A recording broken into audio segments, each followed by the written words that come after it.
composed of four elements. That is the command element, that is the ground combat element, that is the air combat element, and that's the logistics combat element. So the MAGTF, they are primarily, although they don't need to be, they are primarily standing organizations.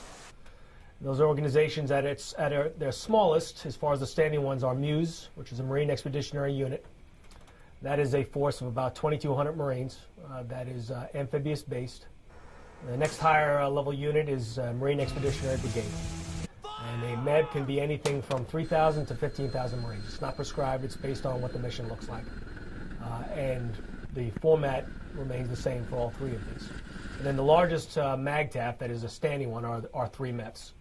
A Marine Expeditionary Force. And that is a force that is up to and including 40,000 Marines, depending on which coast or overseas that we're talking about.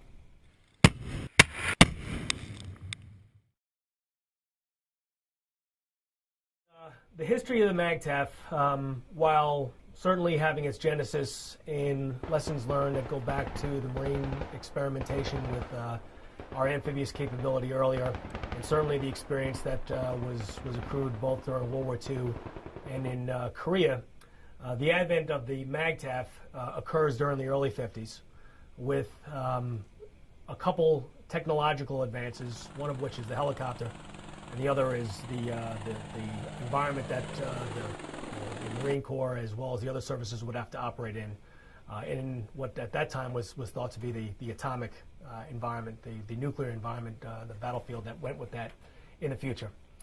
So with all of that, in 1953, in January 1953, the first standing MAGTF was stood up. It was called First MAGTF, and it was stood up in Hawaii.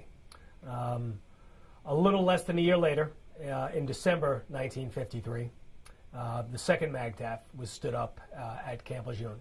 Both of those MAGTFs were composed of the same elements that they're composed of today. A command element, a ground combat element, an air combat element, and a logistics combat element. Back then, that was known as force troops. And both of those organizations, the third MAGTF, or the second MAGTF rather, over in Hawaii, and the second MAGTF at Camp Lejeune, North Carolina, went on to become the MAGTFs that we have with us here today.